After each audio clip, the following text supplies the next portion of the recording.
I'd also, Mr. President, like to rise today about something that also affects our young people, which is literacy and learning.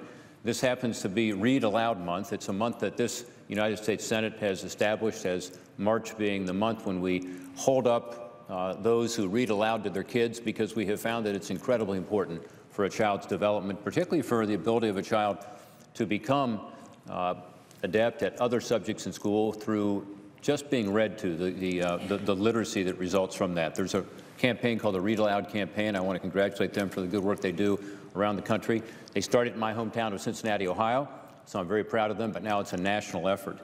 And at libraries and schools across the country, March is held up as Read Aloud Month, where we encourage parents and other family members to get into the habit of reading to their children, if only for 15 minutes a day. That's all the Read Aloud campaign is asking for, is that parents, other caregivers read at least 15 minutes a day to their kids, and what an incredible difference it would make.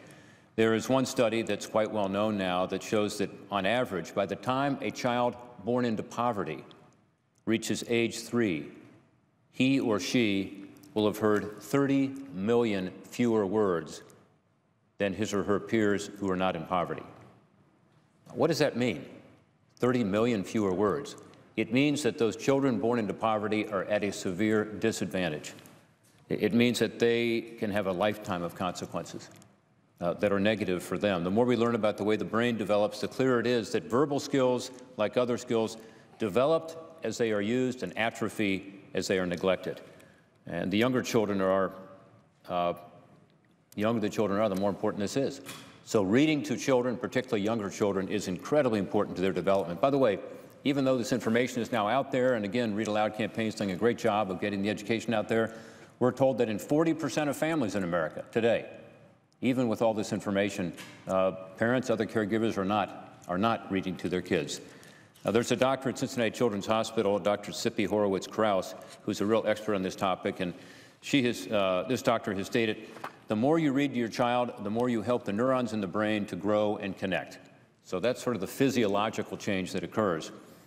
We also know that a child's vocabulary is largely reflective of the vocabulary they hear at home from their parents and other caregivers. There's a 2003 study by Elizabeth Hart and Todd Risley studying the impact of this 30 million word gap we talked about between households in poverty and those of their peers. They found that by age 3, the effects were already apparent. By age 3. Even at that young age, trends in the amount of talk, vocabulary growth, and the style of interaction were well established and clearly suggested widening gaps to come. That's another study that's out there about what the impact of this is. There are a lot of adults who might not know how important reading aloud is and don't feel they have enough time to do it. But again, 15 minutes a day is all they're asking. And it adds up quickly and can help close this word gap. Maybe the most important single thing we can do as parents to help our children to be able to learn. Illiteracy, or even what's called functional illiteracy, so not being illiterate but not being able to read with proficiency, makes it so much harder to do everything, to earn a living, obviously to get a job, to participate fully in society. It hurts self-esteem. It hurts personal autonomy. Millions of our friends and neighbors are struggling with these consequences every single day.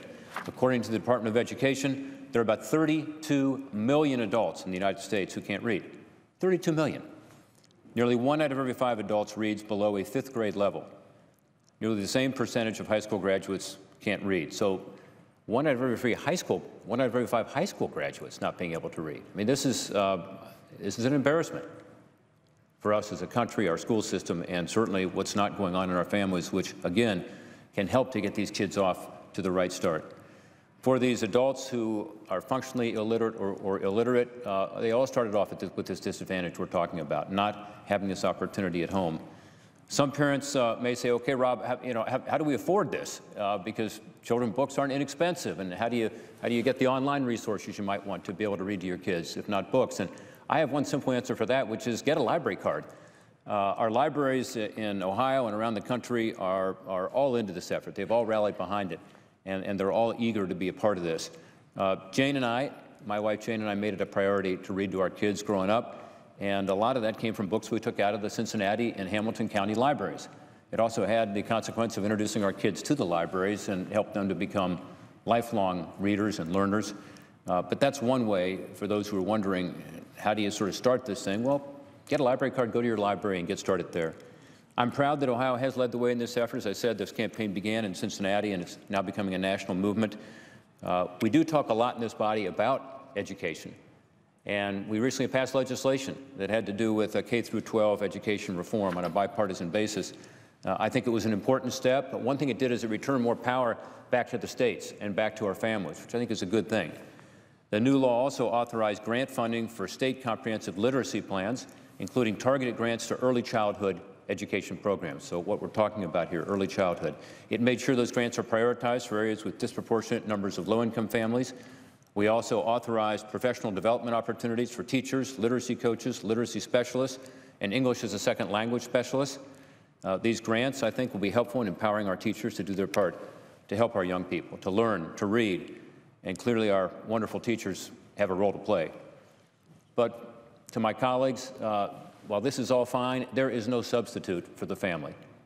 There is no substitute for what can happen in a family before the child even goes to school, and then while the child's starting school, to be able to give that child the advantage of being able to learn more easily. So although I supported that legislation, there's some good things in there, let's not forget the fundamental role that all of us play as parents or aunts or uncles or grandparents or other caregivers. Washington, by the way, may be the only place on earth where 30 million words, which is this word gap we talked about, which is less than the length of our tax code and regulations, the only place in the world where it doesn't sound like a lot, 30 million words. But it is a lot, and there's no government substitute to close that 30 million word gap. Ultimately, it's going to be closed by parents, grandparents, uncles, aunts, other caregivers, brothers, sisters, with the help of librarians and teachers and others. We need to call attention to this issue to let parents know that this 15 minutes a day really can make a huge difference. Every little bit counts. Every time you read to the child, you're giving him or her an educational advantage. You're making it easier for them to learn, helping instill in them a love of learning that will last a lifetime. So I want to thank, again, the Read Aloud campaign, proud of their roots in my hometown and in Ohio. I want to thank them for all they're doing every day for our kids and for our future. With that, I yield back, Mr. President.